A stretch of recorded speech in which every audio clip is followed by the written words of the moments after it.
La Metropolitana en la Feria Internacional del Libro de Guadalajara. Acompáñanos en nuestras transmisiones en vivo. Vive la reunión editorial más importante de Iberoamérica. UAM, líder en conocimiento. Hashtag Soy UAM. Buenas tardes. Mi nombre es José Hernández Prado y voy a presentar un libro editado por la UAM Azcapotzalco, la División de Ciencias Sociales y Humanidades, llamado Homo Offensus, un ensayo sobre la disocialidad entre los seres humanos. Quise romper el protocolo habitual de los libros.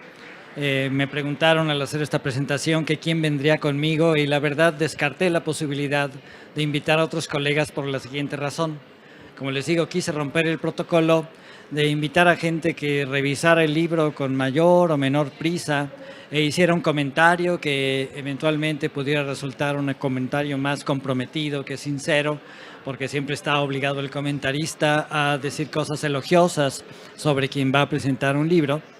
Y por un lado del autor del libro, pues él está comprometido igualmente, ¿verdad?, a mostrar cierta modestia que puede ser más auténtica o más falsa según la circunstancia. Y siempre el autor del libro, eso se los digo por experiencia, se queda con la impresión de que le gustaría hacer toda una serie de aclaraciones para la que ya no tiene tiempo.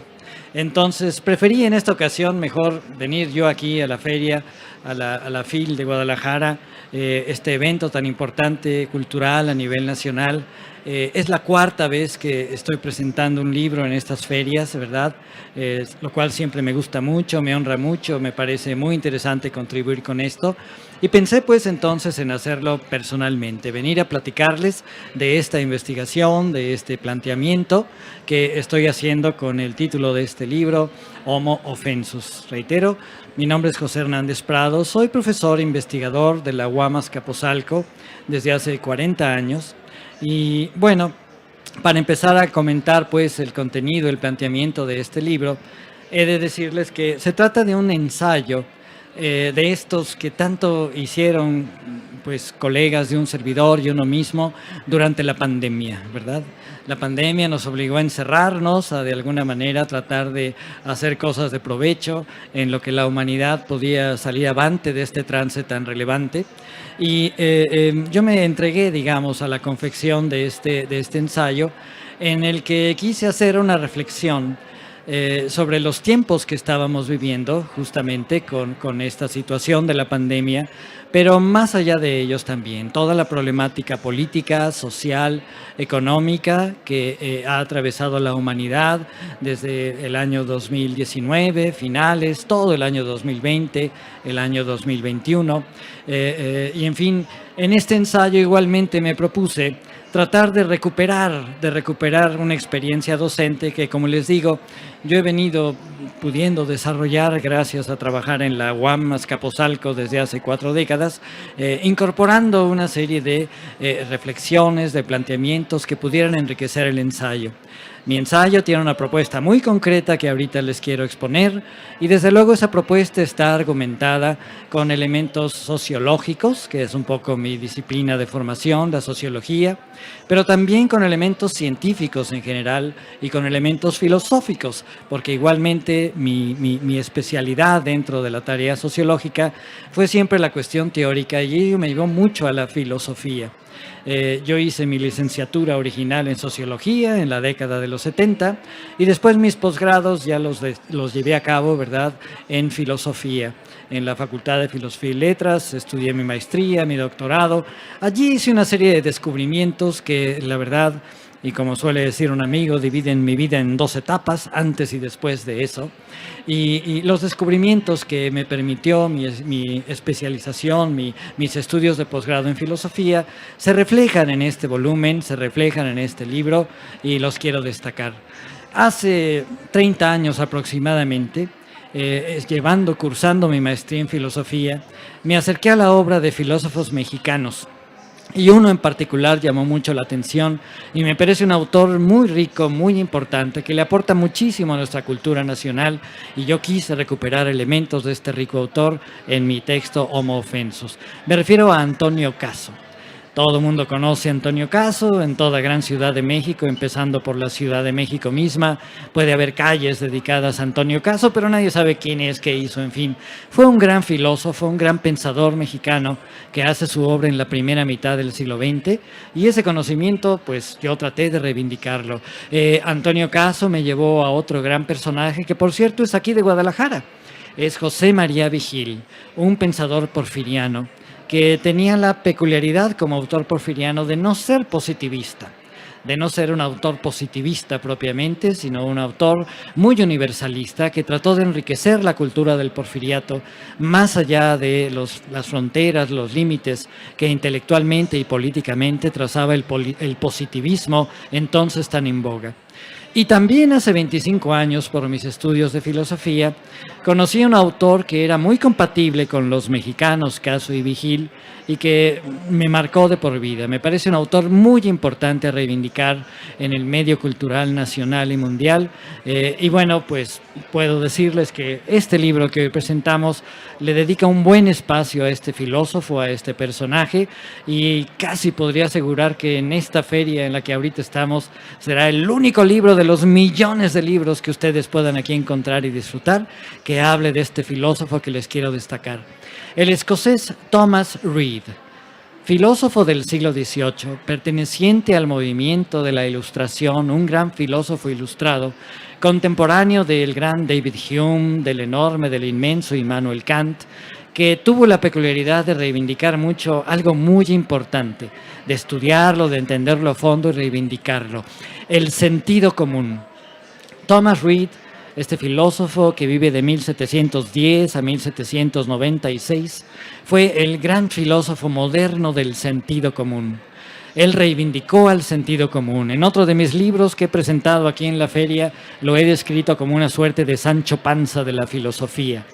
Si los grandes filósofos son Quijotes de la historia del pensamiento, Sancho Panza lo conocemos como personaje literario.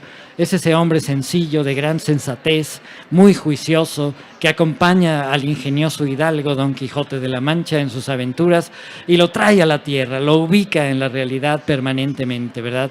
Le dice a su señor: Señor, no son gigantes, son molinos de vientos esos que ahí usted ve. Y Thomas Reid es un Sancho Panza de la filosofía. Es un autor muy relevante que reivindico en mi texto, del cual le hablo a los lectores, ya que estos suelen no conocerlo habitualmente. Y bueno, lo recupero mucho, y aquí voy entrando al tema ya propiamente de mi texto, lo recupero mucho por un gran mensaje que emite Thomas Reid. Él, al hablar del sentido común, ante todo nos destaca que no hay que confundir al sentido común con otras cosas a las que luego les damos ese nombre. El sentido común no es conocimiento ordinario, no es conocimiento simple. Hay un conocimiento simple, ordinario, al que le llamamos sentido común habitualmente, pero no es eso el sentido común. Igualmente suele confundirse al sentido común con las mentalidades histórico-culturales, con las formas de pensar de los grupos sociales, ¿verdad?, de las clases sociales mismas. El gran marxista Antonio Gramsci hablaba de distintos sentidos comunes que debían imponerse en las sociedades en la lucha de clases, y Thomas Reid nos dirá: esto no es el sentido común. El sentido común es una estructura mental propia de la especie humana. El sentido común viene siendo no la forma de pensar de una época, de una cultura, y en la que todo mundo encuentra natural decir digamos, reconocer ciertas cosas, sino es la forma específicamente humana, culturalmente muy variable, de percibir el mundo, de entenderlo, de actuar en él. Es la perspectiva de la especie lo que planteó precisamente Thomas Reid. Y ahí surge entonces, hay una idea muy importante que mi texto le interesa reivindicar, le interesa explicar. La propuesta posible gracias a Thomas Reid y enriquecida por estos otros autores que les vengo mencionando, ¿verdad? La propuesta de que somos especie. La humanidad es una especie. Es una especie animal que surgió en la naturaleza, que comenzó como otras especies de su tipo y que por sus peculiaridades muy singulares, que desde luego nos remiten a la enorme riqueza cultural, a la diversidad cultural, social que pueden adquirir los distintos grupos sociales, pues por esa diversidad cultural esta especie puede olvidarse de sí misma, puede dejar de pensar que es una especie. Y en efecto, pues aquí viene entonces la propuesta de mi texto. Los humanos somos especies, estamos divididos en muchas culturas, en muchas sociedades, ¿verdad? Pero todas esas culturas, esas sociedades las llamamos sociedades humanas. Son sociedades de seres humanos, como nosotros, de carne y hueso, como lo hemos sido desde hace entre 300 y 200 mil años. Y siendo especie, ¿verdad? Pues bueno, nos hemos puesto a estudiar cómo vivimos nosotros los seres humanos. Hay que entender que habremos empezado en la naturaleza como otros parientes biológicos de nosotros hasta la actualidad. Hoy se comenta que en el mundo hay alrededor de 300.000 chimpancés viviendo en vida silvestre. Es una especie en peligro de extinción que hay que proteger. Pero cuando el chimpancé estaba en su esplendor sin estar molestado y afectado por el ser humano, habrá acumulado una población, así se calcula, de 2 o 3 millones de seres chimpancescos, ¿verdad? De chimpancés propiamente hablando. Así empezó el ser humano. Así empezó el ser humano en las llanuras de África Oriental, del África suroriental, ¿verdad? Hace alrededor de 300.000 años. Y hace unos días, ¿verdad? Estábamos cayendo en la cuenta los humanos, se hacían las cuentas, las propuestas en el orden demográfico, de que estamos alcanzando 8.000 millones de seres humanos, una cantidad astronómica de individuos, especímenes de la especie Homo sapiens, Pero empezamos siendo 2, 3, 4, 5 millones de especímenes.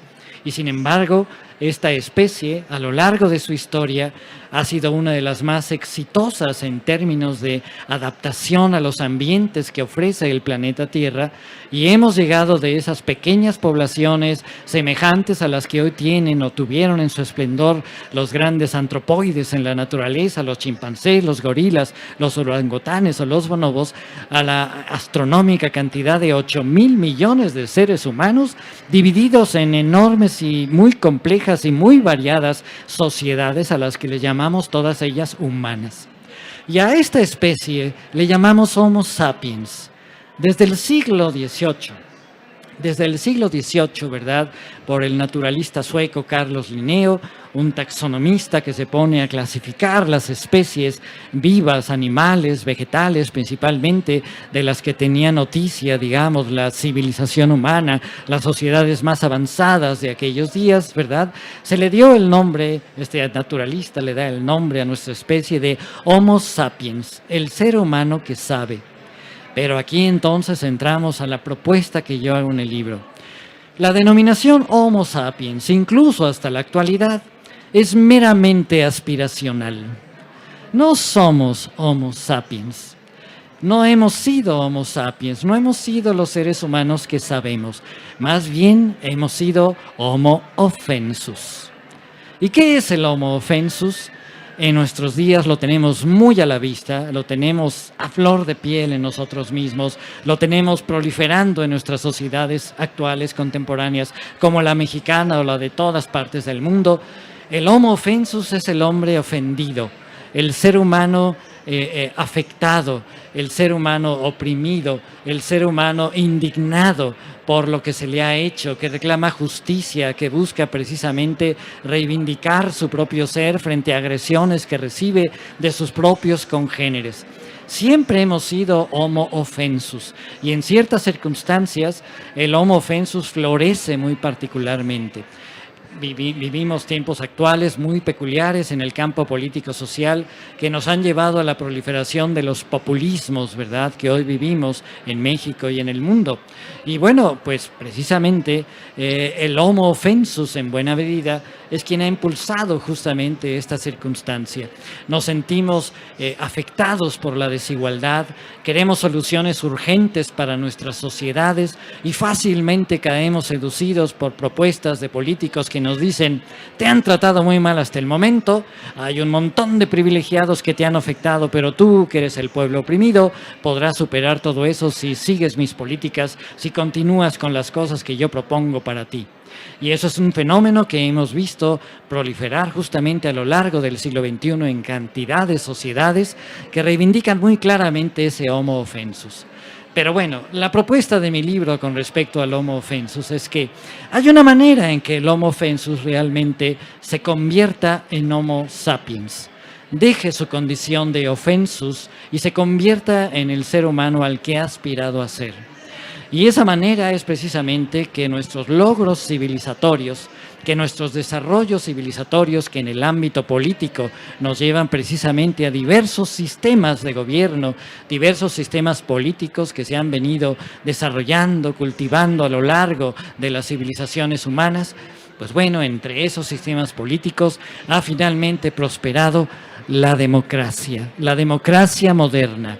La democracia liberal, hay que llamarle de ese nombre, que tiene características muy singulares, muy importantes, que han permitido justamente que el ser humano comience a superar justamente toda una serie muy importante de problemas. La democracia liberal, que puede convertir al homo offensus en homo sapiens, es una democracia de ciudadanos.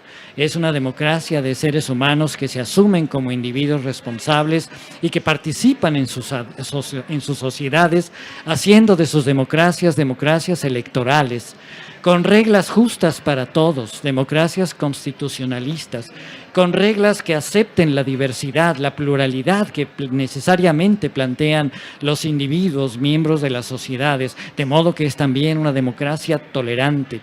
Y también es una democracia, además de electoral, constitucional, tolerante, pues es representativa por el simple hecho de que no estamos en la condición de los antiguos griegos, viviendo en sociedades pequeñas, poblaciones de unas cuantas decenas o escasos cientos de miles de individuos que puedan participar todos y hacer la democracia. Vivimos en sociedades multitudinarias donde tenemos que elegir autoridades, representantes, y esta democracia es también representativa. Esta democracia puede pulirse mucho para convertirse en esa aspiración que pues muchos en el mundo también anhelamos y buscamos, la democracia participativa. Pero si esa democracia participa no comienza por ser, y no es de hecho también electoral, constitucional, tolerante, ¿verdad?, representativa, pues no es democracia. Y la democracia no es un estado político que se alcance en definitiva y que una vez logrado ya permanezca inmutable para siempre. La democracia es un gobierno político que los seres humanos debemos procurar, debemos buscar y debemos nutrir y debemos preservar, porque en cualquier momento existe la posibilidad de que estos sistemas democráticos decaigan para regresarnos a modelos políticos que existieron en la humanidad, que fueron propiamente los dominantes durante la mayor parte de nuestra historia. Y bueno, pues las democracias pueden decaer. Las propias democracias tienen gran cantidad de defectos, son regímenes imperfectos, son regímenes problemáticos. Pero, pues como dijo un gran estadista del siglo XX, a la mitad de este siglo, el inglés Winston Churchill, ¿verdad?, esa ingeniosísima frase muy llevada y traída, pero muy cierta, de que la democracia puede considerarse el peor de los gobiernos posibles, hasta que lo comparamos con todos los demás. La democracia tiene muchos defectos, pero es preferible a las formas autocráticas, muy variadas, muy experimentadas e incluso muy sufridas por la humanidad, porque efectivamente esos sistemas autocráticos son sistemas incompatibles con las características de nuestra especie, con las características que manifiestan los individuos de nuestra especie, que finalmente son características de libertad, son características de responsabilidad, de moralidad. Y en fin, la democracia en buena medida se presenta como esa alternativa que nos saque propiamente de la condición de offensus para llevarnos a la condición de homo sapiens, ¿sí? Y claro, si no alcanzamos ese desarrollo democrático necesario, si maltratamos nuestras democracias y las hacemos involucionar a viejas formas autocráticas que hemos padecido durante siglos, pues nos quedaremos como homo offensus, ¿verdad?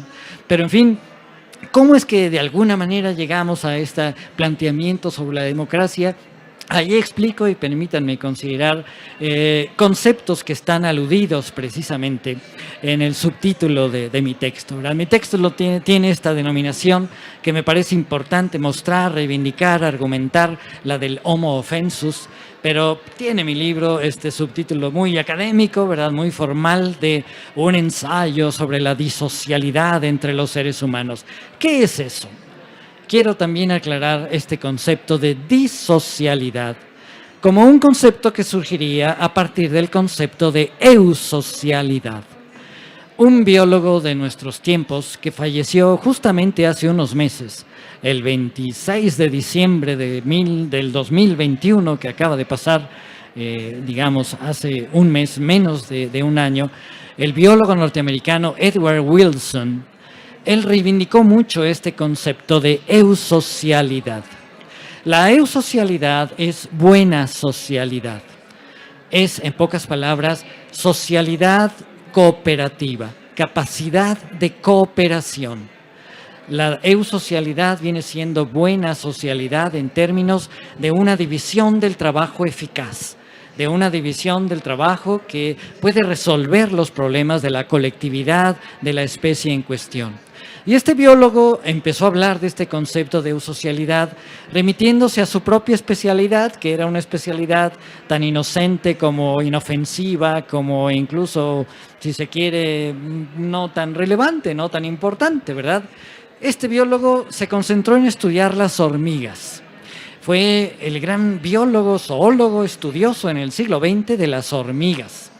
Y precisamente él documentó mucho la forma en que funcionan las sociedades de las hormigas. Que bueno, son sociedades que comparten igualmente características con otros insectos que pues hoy se denominan habitualmente insectos sociales, capaces de gran cooperación. Las abejas, las hormigas, las termitas son sociedades cooperativas. Son sociedades donde encontramos una estructuración donde las partes del conjunto social participan, intervienen, hacen su tarea para precisamente permitir la prosperidad, el florecimiento de su propia colectividad. Y Wilson destacó una cosa muy interesante. Estudiando los múltiples, los muy numerosos insectos que hay en la naturaleza, los insectos que logran romper con sus nichos ecológicos originales para poder poblar distintos lugares del planeta con distintos ambientes ecológicos a los que muchos insectos les es difícil adaptarse precisamente, pues los insectos que más se han extendido sobre la Tierra son los insectos sociales. En efecto, hablamos de abejas africanas, abejas europeas, ¿verdad? Abejas de distintos lados del mundo, porque pues sí, las abejas nacieron en algún nicho ecológico del planeta y por su eusocialidad han podido desplazarse a otros lugares del mundo. Bueno, pues los insectos sociales más exitosos en términos de su difusión ecológica son precisamente las hormigas. Wilson estudió y documentó que las únicas partes del planeta donde no hay hormigas son los meros polos del planeta. En el polo norte y en el polo sur, ¿verdad? Allí no hay hormigas. Y es que las hormigas, explica Wilson, han sido eusociales, cooperativas, de tal modo que en efecto organizando sus hormigueros y haciendo hormigueros se han podido adaptar por todo el planeta y están en todos lados del planeta. Solo no están en la Antártida, solo no están en el casco polar del Polo Norte, en Groenlandia, en las partes más septentrionales de los continentes del mundo, ¿verdad? Allí no hay hormigas o no han logrado establecerse, pero en el resto del mundo, Europa, África, América, Oceanía, todos los lugares del mundo, hay hormigas como algo muy natural. Se nos hace obvio a los humanos, pues ¿dónde no va a haber hormigas? Pues los hay en todos lados, por lo tanto en todos lados debe haber moscas, ¿no? Y debe haber cucarachas, pues no tanto. Los insectos no sociales realmente están en ciertos lugares y en otros no. Y eso es bien interesante. Lo que decía Wilson es que las hormigas han poblado el planeta y han sido el insecto más exitoso, si se quiere, del reino de los invertebrados por su capacidad eusocial, por su cooperatividad, ¿verdad? El hecho de que de que estos animalitos forman sociedades cooperativas. Y de inmediato Wilson planteaba el parangón. Las hormigas del reino animal vertebrado hemos sido los humanos. Los humanos nacimos en el África suroriental hace 300.000, 200.000 años y de ahí, poco a poco, al paso de decenas y cientos de miles de años y por diversos procesos, igualmente nos hemos desperdigado por todo el planeta. E igualmente sucede que nada más faltamos en la Antártida, pero en todos lados del mundo hay seres humanos y tenemos éxito. Tenemos éxito precisamente porque nos hemos agrupado en sociedades, son nuestros hormigueros humanos, ¿verdad? Y de esta manera hemos prosperado, hemos florecido como especie, al grado de que ahora somos, como lo destacaba yo hace un momento y como se acaba de dar a conocer hace escasas semanas, 8.000 millones de seres humanos, ¿verdad? Pero bueno, ¿qué hay precisamente con la eusocialidad de las hormigas y la eusocialidad de los humanos? Algo muy interesante. Las hormigas son esencialmente eusociales, pero en ellas se llega a plantear un fenómeno muy interesante, que también está muy documentado por los naturalistas. Los hormigueros, a través de los cuales se han expandido las hormigas a lo largo del planeta, cuando se encuentran entre sí en sus dominios y sus campos de acción, se enfrentan entre sí. Establecen guerras entre ellos. Y esto pasa precisamente con los hormigueros de las hormigas. Se destruyen, combaten entre sí para que un hormiguero prevalezca sobre otro y lo desaparezca y establezca su dominio para que ahí funcione el hormiguero triunfante, ¿verdad? Y lo mismo hemos hecho los humanos. Ahí hay una disocialidad, ¿verdad? Esto solo lo sugiere Wilson, pero a mí me parece muy promisorio, muy sugerente, porque nos lleva a otro concepto muy presente entre los seres humanos y además en otras especies animales. Venimos de la naturaleza y en ellos también está presente la disocialidad. Si la eusocialidad es buena socialidad, la eusocialidad es buena socialidad, la disocialidad es mala socialidad, es conflicto, es competencia, es rivalidad. Y eso lo vemos en el reino natural, ¿verdad? No tanto ya entre invertebrados, sino entre animales vertebrados. Y precisamente entre animales neurológica y cerebralmente muy complejos, como los grandes mamíferos de los que venimos los seres humanos. En las sociedades de mamíferos está muy presente la disocialidad. Está muy presente esta situación por la cual se establece un dominio, ¿no? Hablamos de los lobos alfa, ¿no? Hablamos del gorila espalda plateada, hablamos del chimpancé dominante en su grupo, o hablamos también, por ejemplo, de la matriarca elefante o la matriarca bonobo. Las distintas sociedades animales se organizan de distintas maneras, pues justa y precisamente para resolver su disocialidad. Y lo mismo hicimos los humanos. ¿Cómo resolvimos nuestras disocialidades? Justo con sistemas políticos que fuimos desarrollando y llevando a la práctica a lo largo de nuestra historia. Establecimos finalmente los monarcas, establecimos lo que Max Weber, el gran sociólogo alemán de principios del siglo XX, llamaría la dominación tradicional, la dominación de autócratas, de monarcas, de príncipes, de sultanes, de emperadores, en fin, que apuntalados en una legitimidad tradicional, lograban pacificar sus sociedades, lograban resolver el problema de la disocialidad siempre deficientemente, siempre con problemas. Con este asunto de la disocialidad surge precisamente la posibilidad de que el ser humano dé y empiece a desarrollar culturalmente también la democracia. Y ocurre una cosa muy interesante con el surgimiento de la democracia. Cuando la democracia empieza a expandirse y a funcionar en el mundo de los humanos, en este planeta dominado por los humanos, empieza a limitarse muy claramente la disocialidad externa, como la llamo en mi libro, la disocialidad entre distintas sociedades humanas. Se empieza a hacer realidad una propuesta que surge en el siglo de las luces, en el siglo de la Ilustración, y que tiene egregios representantes, autores muy relevantes, que pues justamente empezaron a hablar de esto que a lo largo de la historia de la humanidad sonaba muy extraño. Aún a mucha gente esto le parece muy extraño cuando ha sido y empieza a ser plenamente posible. Me refiero a la paz perpetua. Me refiero a la posibilidad de que las sociedades dejen de hacer la guerra, dejen de confrontarse entre sí. Cuando surge la democracia en las sociedades humanas, estas comienzan a plantearse la posibilidad de una coexistencia pacífica.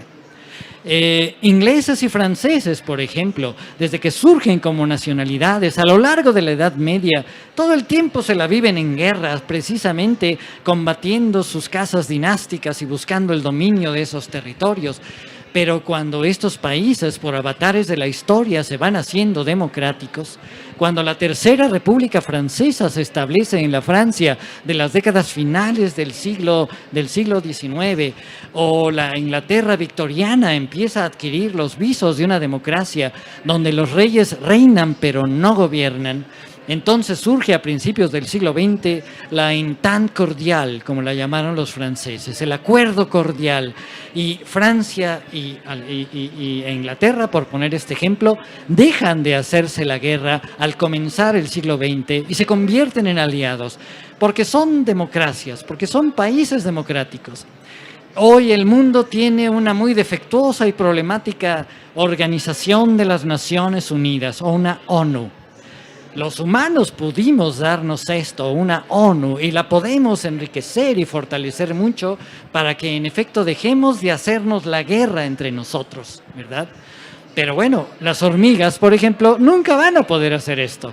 Nunca vamos a tener una ¿verdad? Vamos a llamarle, ¿qué sería qué? Una ¿verdad? Organización de los Hormigueros Unidos. Sería Organización de los Hormigueros Unidos. Esto no puede existir, no podrá existir jamás. Pero los humanos sí podemos hacernos esto. Los humanos, por nuestras características culturales, incluso mentales, en fin, podemos en efecto desarrollar un sistema de gobierno que nos permita llegar a lo que Kant llamó la paz perpetua, dejarnos de hacer la guerra. Y esto es muy cierto, y mi ensayo se extiende un tanto en esas problemáticas, en esas temáticas, ¿verdad? En efecto, con el surgimiento de las democracias modernas, ha cobrado fuerza el pacifismo. El pacifismo como causa era impensable en la Edad Media, era impensable en la actualidad, era impensable en aquellas sociedades autocráticas de la humanidad de siglos pasados. Pero ahora es posible con nuestras democracias. Ellas pueden darse cuenta que todos somos humanos, que todos tenemos los mismos problemas y podemos enfrentar juntos y en nuestras respectivas sociedades problemas, en nuestras sociedades que conformamos los humanos, esa posibilidad de superar estos problemas de manera pacífica y constructiva. Y en fin, convertirnos, como les digo, de Homo offensus en Homo sapiens. Por eso descorazona tanto, y eso no viene en mi ensayo porque no había ocurrido todavía, pues la situación actual de Rusia y Ucrania, ¿verdad? Un líder como Putin, ¿verdad?, que está tan ajeno a estas cosas. El mundo necesita líderes que se den cuenta, en efecto, de que nuestras sociedades democráticas pueden superar estos problemas. Claro, lo primero que necesitamos es tener democracias sólidas. Y si un país como el nuestro tiene ese trance, esa posibilidad de dar marcha atrás a estas cosas, pues mal va el asunto, ¿no? Y cuando una potencia mundial con capacidad nuclear es en efecto dominada, manejada por un líder que no tiene esta visión moderna precisamente de un mundo democrático, futuro y en paz, pues en efecto nos vamos alejando de la posibilidad del Homo sapiens en rigor. Y tristemente vale el Homo offensus. Cuando yo escribí el ensayo hace un par de años, pues estaba en boca de todos y se vivía una situación tremenda con respecto al presidente de los Estados Unidos. Por eso lo pusimos en la portada, ¿verdad? Un querido colega, joven sociólogo y artista también, Edgar Ruiz, elaboró especialmente para el libro esta portada que hace una recreación original, ¿verdad?, de este gran globo satírico que el artista británico Matt Weiner, ¿verdad?, elaboró para burlarse de Donald Trump, ¿verdad? Lo llamó el Trump Baby, ¿verdad? Y lo volaron provocando a Trump en las giras que él hacía por Europa, ¿verdad? Reivindicando su lenguaje y su discurso típicamente de homo offensus, ¿verdad? Retrotrayendo a toda una civilización que el humano había alcanzado hasta nuestros tiempos con esta reivindicación de la democracia, la pluralidad, la inclusión, estas cosas que venían fortaleciendo en el mundo y que pues por toda una serie de circunstancias, porque les digo, la certeza, la seguridad no están compradas, pues han venido determinando que haya una marcha atrás y haya estos problemas, ¿verdad?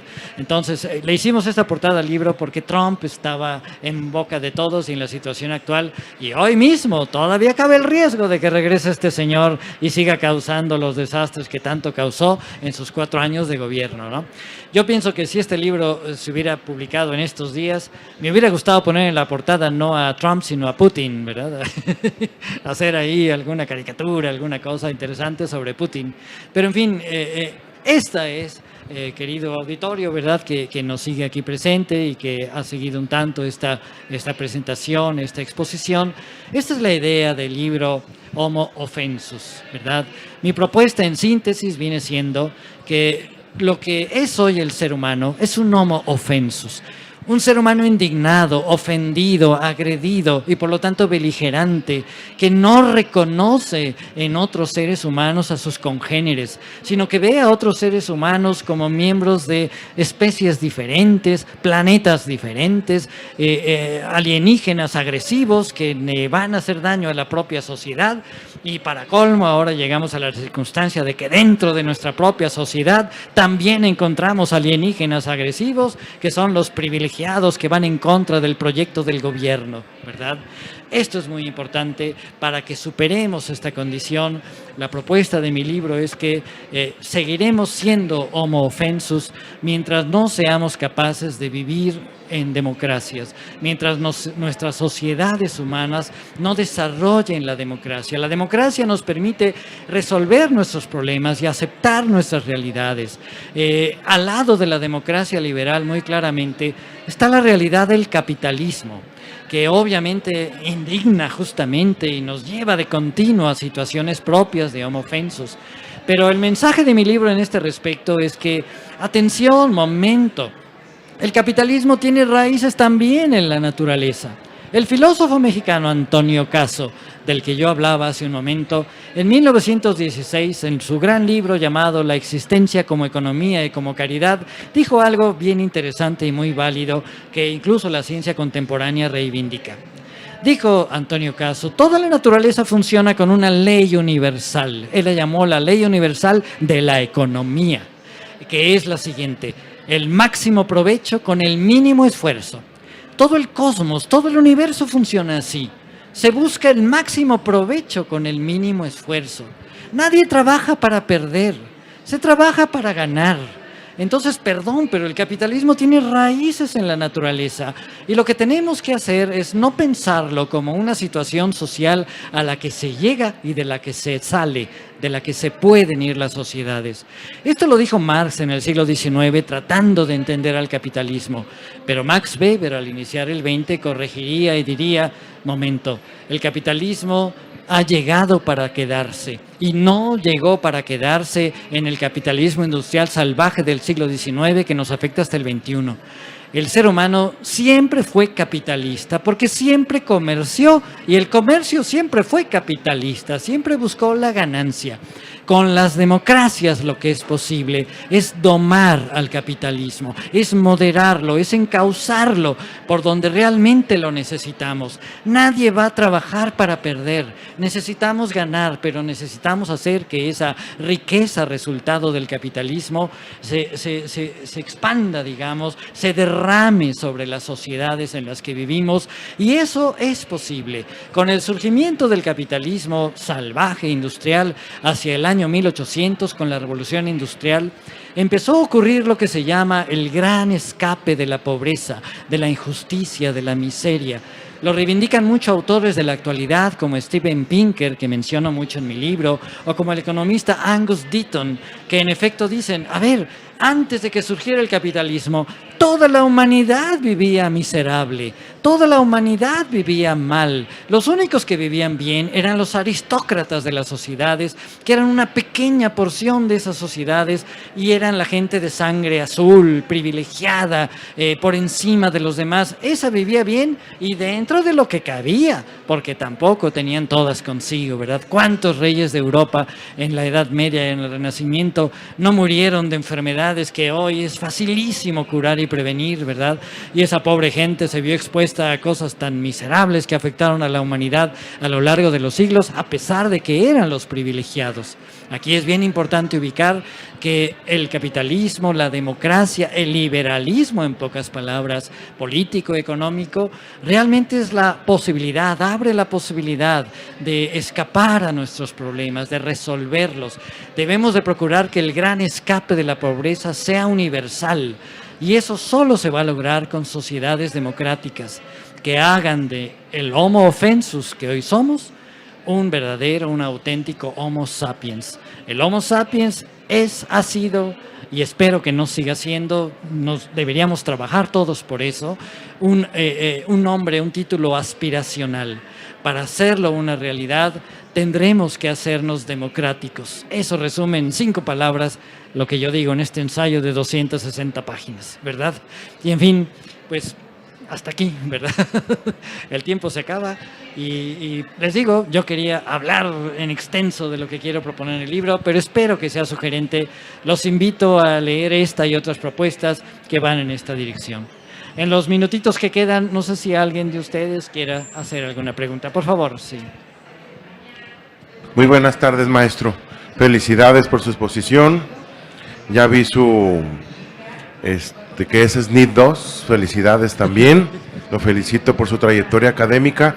Y dentro de lo que estaba mencionando del libro, me llamó mucho la atención, es algo de parte de mi investigación que tengo sobre el sector de la economía social, solidaria, Claro. sí, la tercera economía, y habló precisamente del cooperativismo, que es uno de los sectores muy importantes y primordiales que en este momento nuestro país debe retomar para sacar adelante la economía del país. Claro, sí, sí. Hace una precisión muy exacta, muy importante, referente a los autores que mencionó, y creo que debemos de tomar la economía social y solidaria como un estandarte para salir adelante de esta crisis que nos ha provocado, como usted mencionó, pues la pandemia, la dirección del gobierno, del presidente, la guerra y las otras situaciones que se siguen presentando del cambio climático y que desafortunadamente no estamos preparados los humanos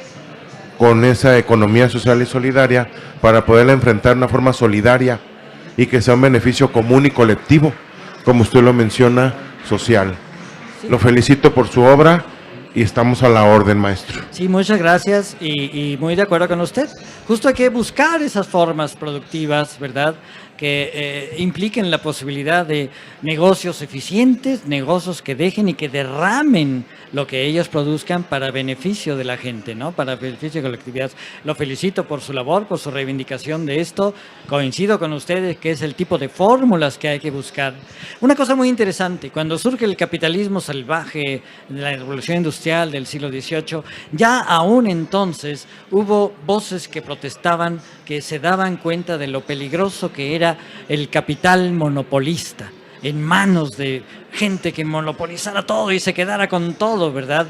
El propio Adam Smith, en su Riqueza de las Naciones del año 1776, cuestionaba los monopolios y decía, corresponde a los estados regular esa actividad económica para evitar que la riqueza se concentre exageradamente en pocas manos y más bien tengan la oportunidad de producir, de generar su propio bienestar y su prosperidad, grupos sociales diversos. No reivindicó expresamente a Adam Smith las cooperativas y la economía solidaria, todavía no eran conceptos que llegaban en la historia, pero bueno, esta economía hoy debe aprender de Smith de que hay que trabajar para ganarle, hay que funcionar con visión de negocios, ¿no? No se trata de que todos nos hagamos Carlos Slim o Bill Gates, ¿verdad? O Elon Musk, pero sí se trata de que no perdamos, porque realmente se trata de que vivamos mejor. Lo felicito y le agradezco. Muchas gracias. Sí. Y estaremos en contacto.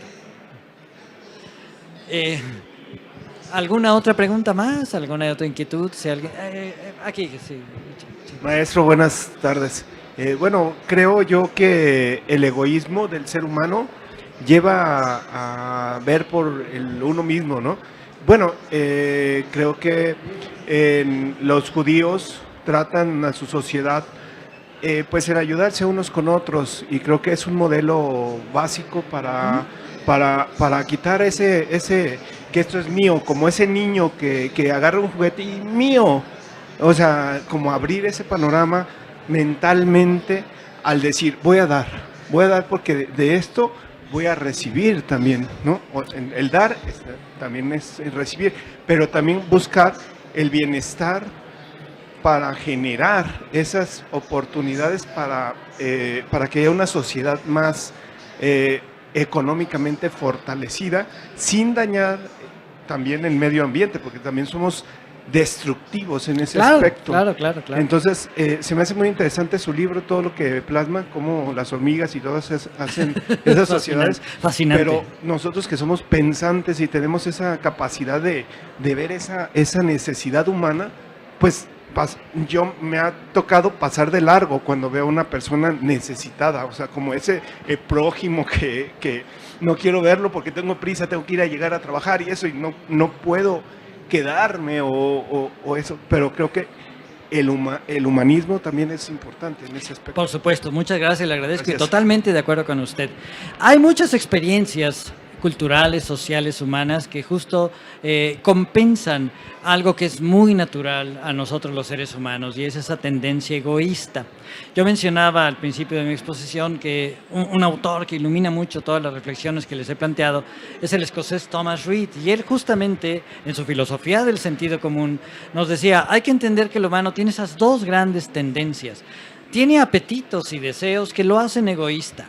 El ser humano va a tener que resolver cuestiones para sí mismo, y eso siembra en nosotros un egoísmo. Pero también hay en el humano, y eso lo reivindicaba mucho Thomas Reid, debatiendo aquí, por ejemplo, con su coetáneo David Hume, hay también tendencias altruistas muy claros. Reid los llamaba afectos benevolentes. No es cierto, como dijo, por ejemplo, Maquiavelo siglos atrás, que los humanos seamos puro egoísmo. No, sí somos egoístas, pero también podemos preocuparnos por los demás. También tenemos afectos benevolentes hacia los demás, y justamente hay que explotarlos a estos, ¿verdad? Hay que desarrollarlos también. Ese afecto benevolente nos va a hacer solidarios con nuestra propia comunidad, por ejemplo. Y hay aquí una cosa importantísima que su observación me permite decir también como un aporte del libro. Las distintas sociedades humanas dieron con lo que se llamó en el siglo XVII, en la tradición anglicana, la regla de oro de la ética.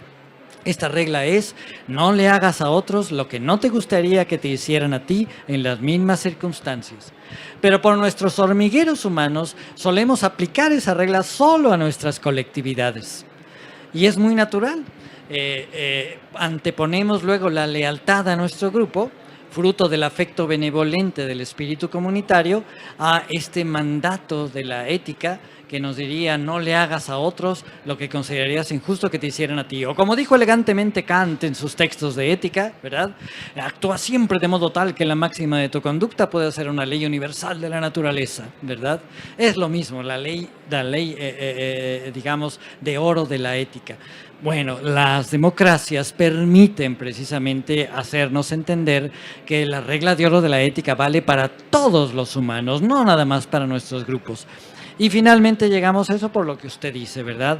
Somos egoístas, pero también somos altruistas y justo debemos darnos marcos institucionales y culturales que logren menoscabar todo lo posible el egoísmo, que no nos cause daño y que exploten, que de alguna manera hagan desarrollarse al máximo el altruismo que tanto nos ha servido como seres humanos.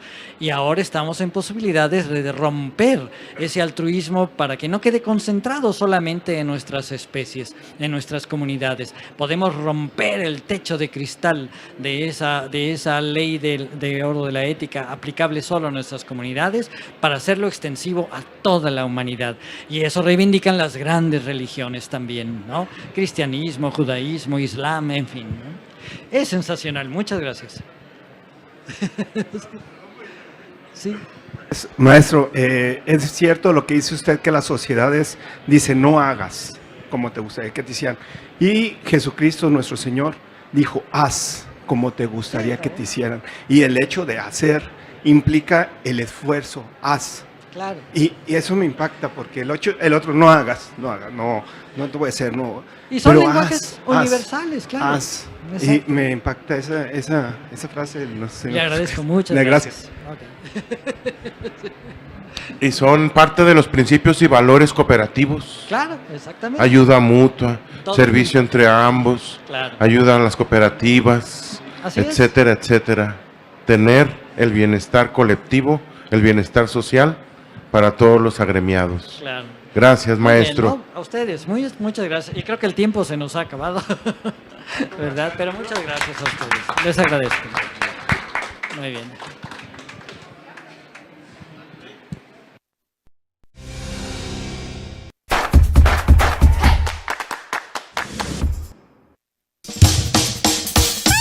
La Metropolitana en la Feria Internacional del Libro de Guadalajara. Acompáñanos en nuestras transmisiones en vivo. Vive la reunión editorial más importante de Iberoamérica. Guam, líder en conocimiento. #SoyGuam.